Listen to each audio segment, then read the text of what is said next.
Joe Biden has agreed to debate Donald Trump, and the Democrats are terrified. Biden gaffes are so routine at this point that he might soon be considered the Yogi Berra of politics. He reads cues off the teleprompter, makes up stories on the fly, and quite literally appeared to poop his pants on camera earlier this week. I'm sure the doctors at the White House will mix up some sort of Adderall-infused concoction that will push the president through these debates, but they will undoubtedly take a toll. At 77 years of age, Donald Trump is no spring chicken, but Joe Biden is a chicken running around with his head cut off, not aware he actually passed away 5 minutes ago. However, the reanimated corpse of our current president will take the stage next month against his rival. So, while the country continues its slow march towards destitution, at least we have that train wreck to look forward to. I'm Tyler Chrestman. Welcome to the Chrestman Conversation.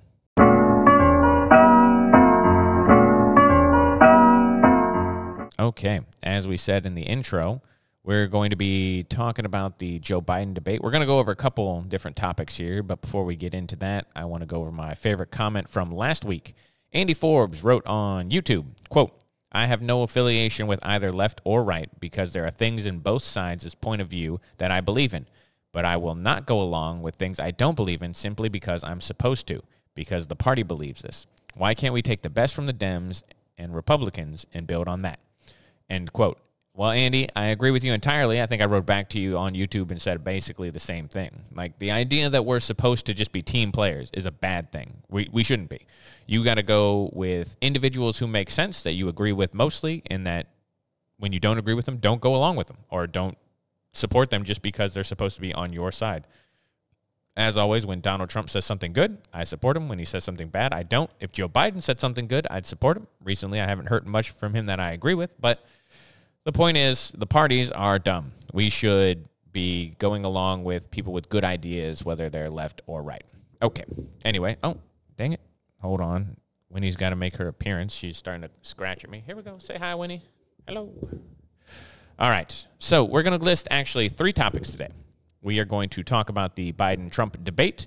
We're going to talk about Winston Marshall giving a speech at the Oxford Union. And we're going to talk about, what is his name? I already forgot. We are going to talk about Harrison Butker, who is the place kicker for the Kansas City Chiefs. He also gave a speech. We're going to kind of go over those 3 things. But first, let's talk debate. It is true. Joe Biden put out this video, and he agreed to debate Donald Trump. That happened this week, which is good. It's a good thing when we have debates. I am all for that. The bad thing is that he had to put out this video, and Ben Shapiro actually counted it out earlier in the week. You have something like 14 cuts to get 51 words in, which I think doesn't bode well for you if you're wanting to do a debate. Joe Biden can't seem to get through a sentence without stumbling or making a gaffe at this point. And I don't know what he's thinking getting up on stage. He had an out, by the way. He had a perfect out, which his perfect out is just say, I don't debate an insurrectionist. I'm not going to debate Donald Trump because he doesn't believe in democracy, blah, blah, blah, nonsense. That's all he had to say. He had to keep saying it. I don't know what his team is thinking with this debate. Maybe the public opinion polls have been very bad and he thinks it's necessary, but I don't see how he wins a debate against Donald Trump. The first debate in 2020, Donald Trump lost the debate because he looked like a jackass, is really what it came down to. He talked too much. He interrupted Biden. There was nothing of substance that was discussed that anyone remembers. They just remember Trump being kind of obnoxious. Maybe they're hoping for that again, but I don't know. I think they did 3 debates. The second and third debate, Donald Trump looked better because he didn't do that. He learned from the first debate performance. So my guess is this time you just have to let Biden talk. Let him talk, and he will stumble, he will gaffe, he will falter, and he loses. Joe Biden is taking credit for this like it's some sort of big accomplishment that he agreed to debate Donald Trump. When in reality, every president debates all the time, and it's not a big accomplishment, especially because he had to set his own rules. So what I found hilarious is that Joe Biden, they rejected the Presidential Debate Commission, this commission that's been hosting presidential debates for the last 50 years. He said, well, we're not going to use those guys because I want to write my own rules. And then when Donald Trump voiced some concerns, they said, oh, quit trying to do this, Jack. Quit trying to change the rules. Quit trying to blah, blah, blah. As if there was some negotiation. What happened was Biden came out. He set a bunch of rules that he imposed, and then he just said every time when some Trump supporter pointed out the fact that he set his own rules, they said, look at you trying to change the rules of these debates, as if Joe Biden didn't just come out and change all the rules of the debate. Now, what are the rules? Well, on June 27th, they are going to have a CNN-hosted debate, and there are two rules in particular that favor Joe Biden. One, the big one, no live audience.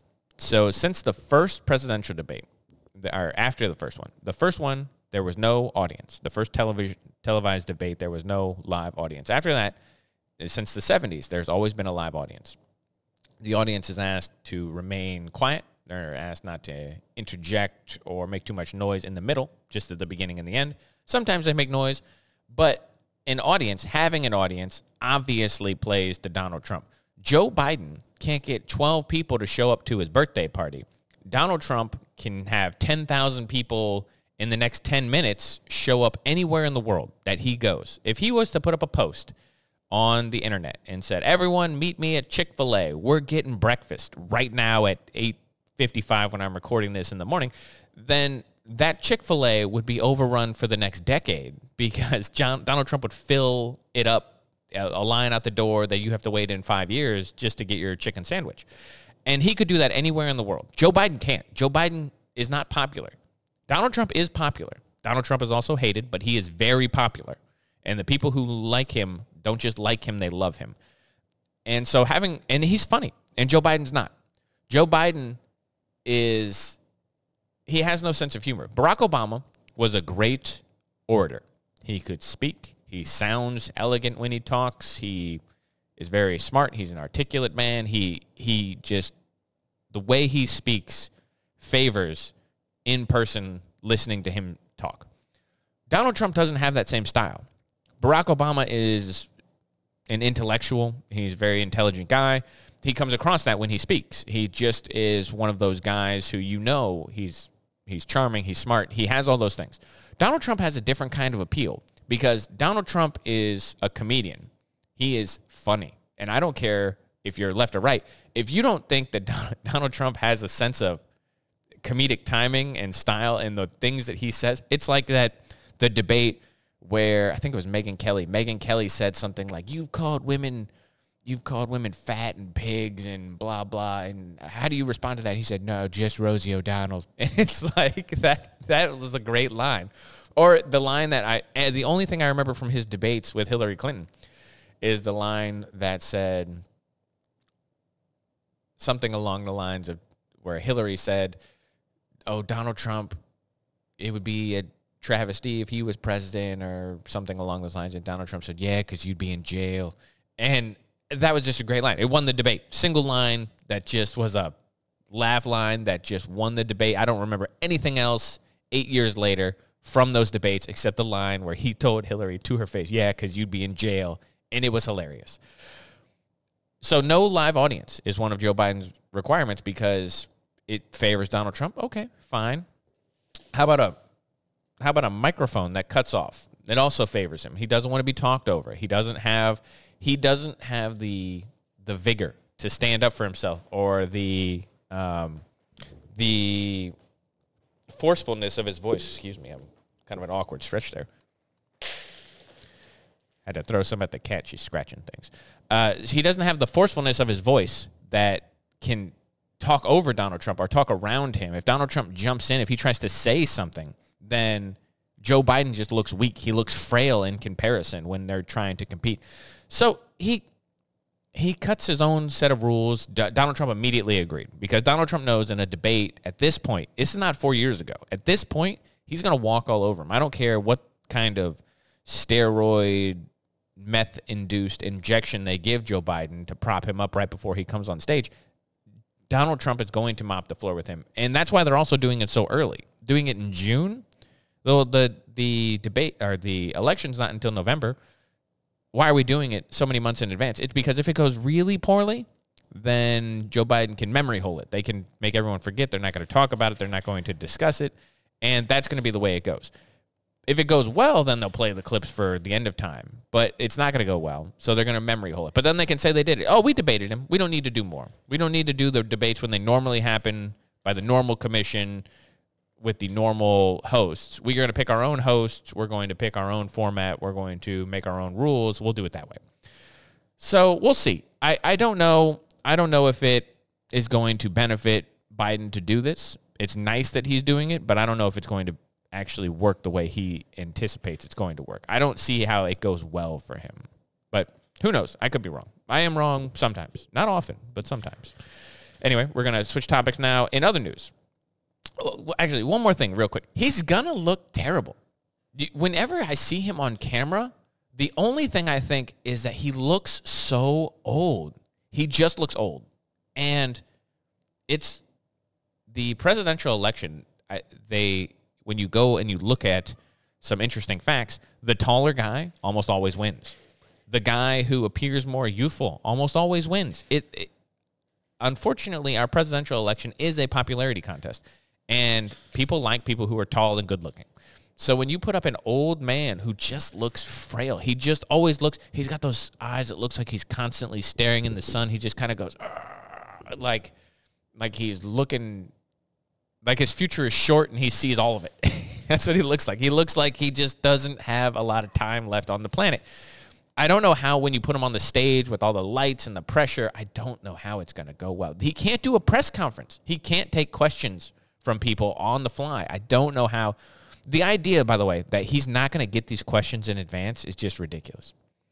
Like, they're going to just give him the questions. He's going to know everything that's going to ask. He's going to have a set answer he's going to be like Marco Rubio when Chris Christie said he just has one answer that he gives, and you watch. He's going to go into this canned answer, and he did because he didn't have anything else. That's going to be Joe Biden. He's going to get the questions in advance. It's going to be skewed in his favor. It's going to be ridiculous. It's a waste of time, but it's, you just wish that it would be a little bit different. Anyway, we're going to switch topics. I want to talk about this Oxford Union debate between Winston Marshall and Nancy Pelosi. Has anyone heard of Winston Marshall? I realize that I'm not always up to date on pop culture. I admit I had heard of him, but I forgot who he was. And the only reason I remembered, or the only reason I knew who he was, is because he was the banjo player for Mumford & Sons. And there was a controversy, I can't remember. Maybe it was a year ago, maybe it was 2 years ago. It could be longer for all I remember. But it was basically he came out, and I don't remember if he came out if he was pro-Trump or if he was just said he's a Republican. But he made some comments on the internet about either Republican backing or maybe backing Donald Trump. And the band kicked him out of Mumford & Sons because they said, oh, he doesn't represent the band. He's the bad guy. We don't like Republicans either, blah, blah, blah. Anyway, so that's when I remembered him. I remembered him because he got kicked out of Mumford & Sons for being too conservative or saying something. I don't remember exactly the controversy, but that's when I had heard of him. And then I forgot about him again because I don't really like Mumford & Sons, and I didn't really care one way or the other. I probably talked about it because of cancel culture aspect of it, which I always think is ridiculous. But anyway, Winston Marshall was in a debate in the Oxford Union Hall against Nancy Pelosi.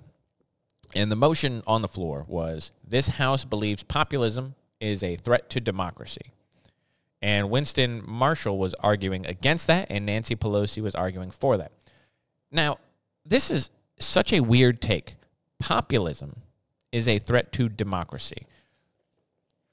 I feel like people just, the way words change is so damaging to life in the world. You cannot have honest conversation when you just redefine words. It's why I've always said, for example, the attempt to redefine racism to include power structures. That is an attempt to push a political narrative. It is an attempt to manipulate language and use it against itself to further your means. When you do that, you're being a bad person. You're the bad guy. When you play when you play games with words, you are the bad guy.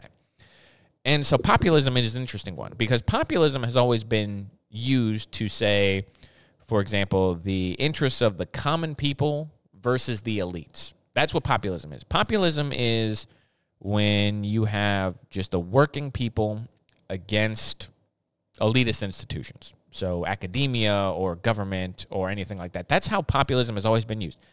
Now, populism now is a pejorative. Winston Marshall actually says this. It's used to insult people. It's used to word associate it with things like white nationalism and ethnocentric and racist and bigot and redneck. He says all this in the speech, and he's dead on. He is absolutely correct. But populism used to be that we're just talking about regular people. So when we say he's a populist, what we mean is he appeals to regular people. And true, populism is often associated with demagoguery, but it's not always the case. It just means the interests of regular people. So, first of all, everyone needs to watch his speech. I could actually just play the speech, but it's about 14 minutes long. I think everyone should watch it, and obviously I'm not going to play that on a podcast that lasts 30 minutes. He made great points. The left, for example, the left is supposed to be anti-establishment.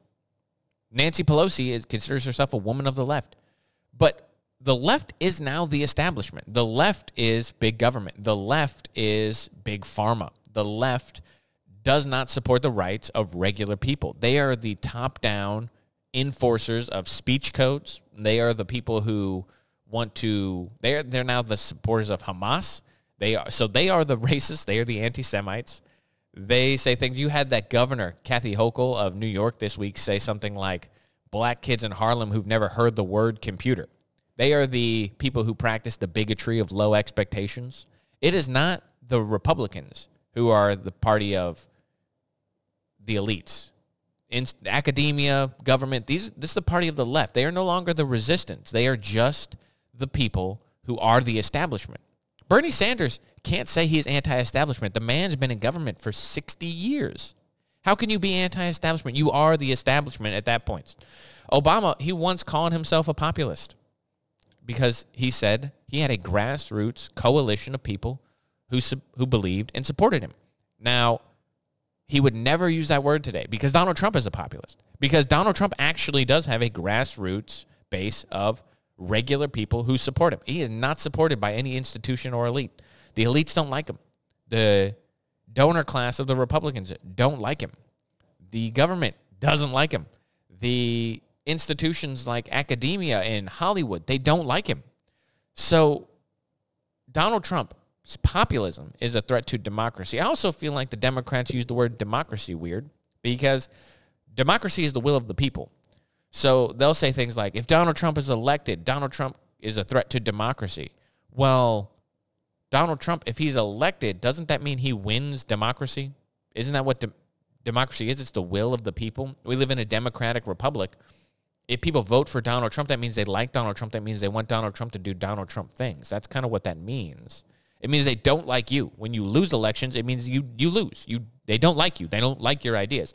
So the way Democrats now use democracy means everyone I don't like, everything I don't like is anti-democratic.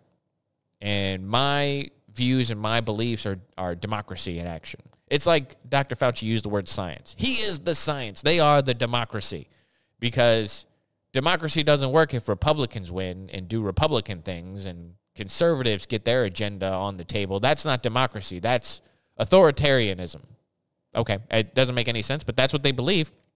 Winston Marshall points this out beautifully with his posh British accent. He sounds great. I want to read one quote here that I loved, and this is the quote from the speech. Again, everyone go listen to it. It's great.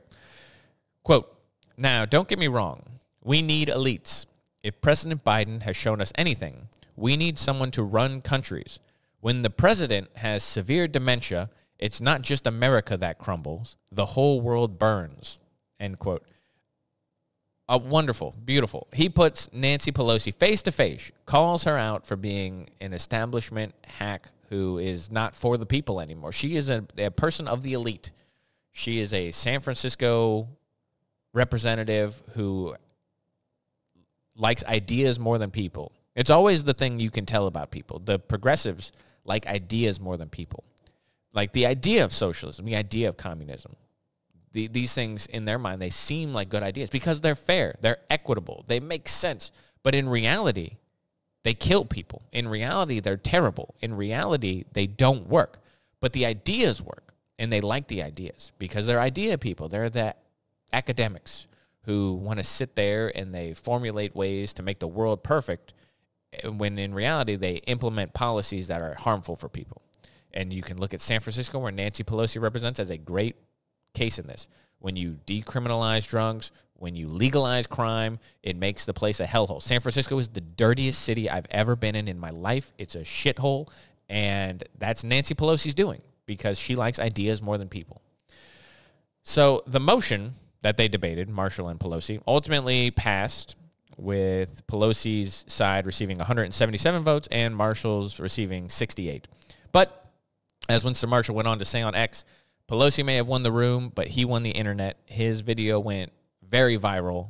I never even watched all of her speech because she just didn't have what he had. She didn't have the charisma. She walked into that room destined to win.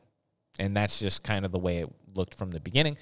His speech was brilliant. Everyone go watch it. Again, the link is going to be in the bottom of the video. All right. Third topic for the week is another video that went viral. And it is a graduation speech, Kansas City Chiefs place kicker Harrison Butker. Now, I am not a football person. I don't follow it carefully. So maybe some of you out there know the Super Bowl winning place kicker Harrison Butker. I did not. I don't follow it. Never heard of it. And even if I did follow it, I could tell you a bunch of people who play on the Kansas City Chiefs, but I would not be able to name the kicker. So graduation speeches, as a rule, are terrible. I have seen very few in my life that I thought were good. William McRaven gave the famous Make Your Bed speech. That one's pretty good. Actually, this past week we had two. This one's pretty good. And Jerry Seinfeld gave another speech that was also pretty good that I liked. I listened to that one. But for the most part, they're bad. They don't say anything. They're not typically funny. They don't give any great insights into life or philosophy or theology, anything. They don't tell you anything. They're just not good. I don't remember even who gave the speech at my high school graduation. I mean, that's been 15 years now, but I don't remember. Most people don't care because, again, most of them are forgettable. This speech, however, was pretty good. I listened to it. It's about 15 minutes long. Again, I'm going to give another link for this one in the bio because it is worth watching, even if you're not a Catholic, because he was giving the speech at the Benedictine College in Atchison, Kansas. I don't know how to say that. It was good. And it's very Catholic-driven speech. And I'm going to encourage everyone to go watch it, even if you're not a Catholic, because he does what I think is important, which is he speaks honestly about his views, and he takes aims at a number of things that he sees as being a problem. And he does so honestly, and he does so fairly respectably. He kind of gets a little mean in certain points. Not mean, but he really calls out people. But he talks about... And the reason it went viral is because of it is now controversial to just say what you think. And as a religious person, which he is, it is very controversial to just say religious things. So he takes aim at the government overreach on COVID, the elites, fake Catholics like Joe Biden, modern feminism, a lot of different things. And I think it's a good thing because I think it's the way people should talk about their religion. I think that that's important. So, for example, here's a quote from one of the things that people were pointing to. This is a quote from the speech. Quote, "While COVID might have played a large role throughout your formative years, it is not unique. Bad policies and poor leadership have negatively impacted major life issues, things like abortion, IVF, surrogacy, euthanasia, as well as a growing support for degenerate cultural values in media, all stem from a pervasiveness of disorder. Our own nation is led by a man who publicly and proudly proclaims his Catholic faith, but at the same time is delusional enough to make the sign of the cross during a pro-abortion rally. He has been so vocal in his support for the murder of innocent babies that I'm sure to many people it appears you can be both Catholic and pro-choice." End quote. That is the exact right opinion that I think a Catholic should have about people like Joe Biden and Nancy Pelosi. I'm not a fan of cafeteria Catholics. I'm not a fan of anyone who proclaims to believe something but doesn't just actually embody that belief. I don't understand it. If you believe in God, I'm not going to get too theological here. If you believe in God, the God of the Bible, the Abrahamic God, if you are Catholic, how do you pick and choose the doctrine that you want to follow and the ones that you don't? How can you say you're a pro-choice Catholic? It is an oxymoron in my mind. It makes no sense. It doesn't work because the Catholic teaching is that life begins at conception, which means that if you are a person who is pro-choice, then you are talking about the murder of unborn babies. You're not talking about cells. You're not talking about a fetus. You're talking about, according to Catholic doctrine, life begins at conception. How can you be Joe Biden? How can you say, I believe in pro-choice, I'm a proud Irish Catholic? Makes no sense. I've never thought that cafeteria Catholics had good points or made sense to me. I don't understand how you can pick and choose your own doctrine. And he takes aim throughout this 20-minute speech. He takes aim at a bunch of different things. But there's another section. This was the other one that went really viral, and I'm going to actually play it because I thought it was so good that I just want everyone to hear it. So give me one sec. We're going to play this. Oh, whoa. Nope. Backwards. There we go. That's what I'm looking for. All right. So here we go. Listen to this. For the ladies present today, congratulations on an amazing accomplishment. You should be proud of all that you have achieved to this point in your young lives. I want to speak directly to you briefly because I think it is you, the women, who have had the most diabolical lies told to you. How many of you are sitting here now about to cross this stage and are thinking about all the promotions and titles you are going to get in your career? Some of you may go on to lead successful careers in the world, but I would venture to guess that the majority of you are most excited about your marriage and the children you will bring into this world. I can tell you that my beautiful wife, Isabel, would be the first to say that her life truly started when she began living her vocation as a wife and as a mother. I'm on this stage today and able to be the man I am because I have a wife who leans into her vocation. I am beyond blessed with the many talents God has given me, but it cannot be overstated that all of my success is made possible because a girl I met in band class back in middle school would convert to the faith, become my wife, and embrace one of the most important titles of all, homemaker.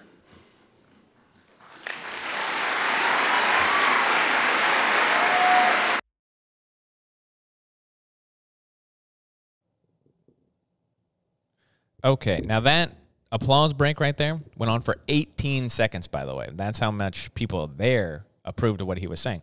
But this made the feminists out there pretty angry. They said, oh, look at this guy, Harrison Butker. He wants the women to go back barefoot and pregnant in the kitchen. He doesn't want them to have careers. He's telling them to just go get married and start popping out babies. I don't think that's what he was saying. I think he's saying what I have said about this topic for a long time, which is that it's unfortunate that women have been misled. There are always going to be women who are going to be happy with a career. That is true. There are women out there who maybe they don't want a family. Maybe they really don't want kids. They just want to work. That's fine. I'm not saying that they don't exist. What I'm saying is the idea that the average woman wants that is a mistake. It's not true, and it's not bared out by any data I've ever seen on this topic. For example, if you get a highly successful career woman who makes it to her mid-40s and never had a family, never got married, didn't have children, and you ask them if they regret it, the things that I've seen on that topic, do women regret not having families even if they are highly successful in their career? It was 100%. 100% of women who were polled said that they regretted not having a family. Maybe it's true for men, but I don't think it would be 100%. I really don't. But it is true for women. They all regret it if they don't have a family. Even people I know in my personal life, the women who are very successful, and I don't want to use too much of a personal example, but let me just talk about my aunt for a second, who I love. She's great, but she was very much a career woman. She worked. But now, as she's older, the thing that gives her joy in life, it's not work. She's retired. It's not the job. The job's not there. The job's not the thing that gives her fulfillment. It's the fact that she had a son, the fact that he had kids, that she gets to spend time with her family and her grandkids. That's the thing that brings her joy in life. That was the thing when she was working that I saw that brought her joy in life. And this is a person who's very successful in their career. And you see that in a bunch of cases. And the thing is that men and women are different. Men are not the same. Now, most men, the number one priority in your life, the number one thing should be being a husband and a father. That's just the way it is. But it's not the same for men. Men are different than women. This should not be controversial, but it is. The feminists are upset because the lie has been told that women can have it all. It's not true. Women are different than men in the fact that they can't do all of the things that they want to do. Men can't either, by the way, but women are on a different clock. They have a different clock. They have a different role to play in the lives of their children. So if you're a woman, first of all, your biological clock is real.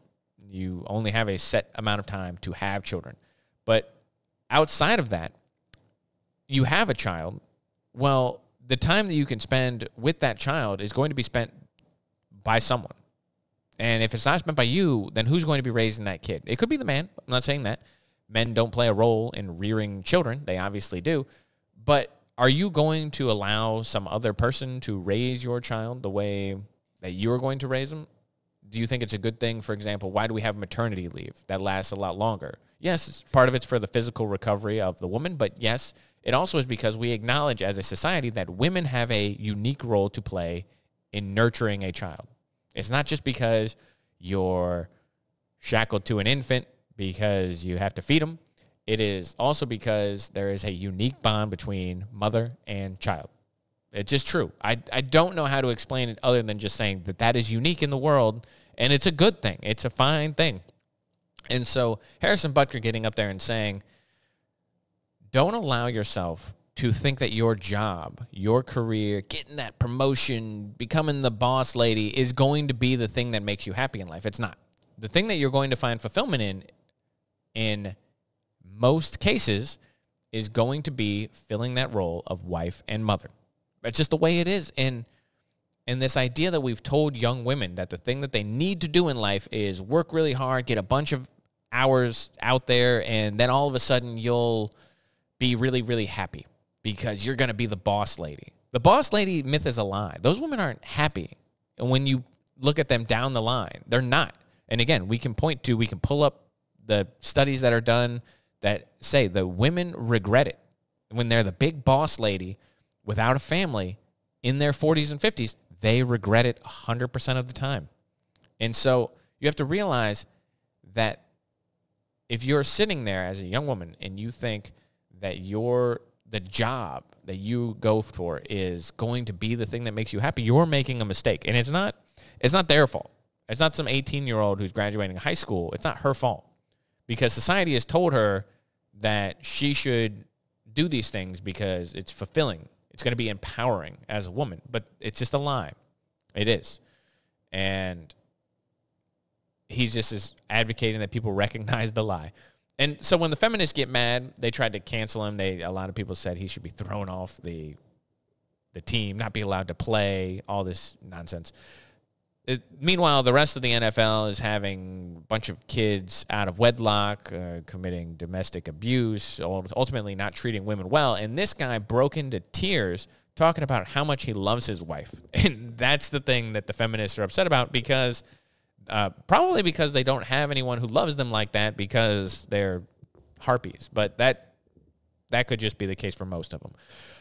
I think that Harrison Butker gave a great speech. Again, everyone go watch it. 2 speeches. You got homework for the week. Winston Marshall, Harrison Butker. Go watch both of them. Take you a half hour. You watch this a half hour, watch that a half hour. There's an hour of your day. You're better for it. Anyway, we're going to leave it there for the week because we've hit our half hour mark, so it's time to get going.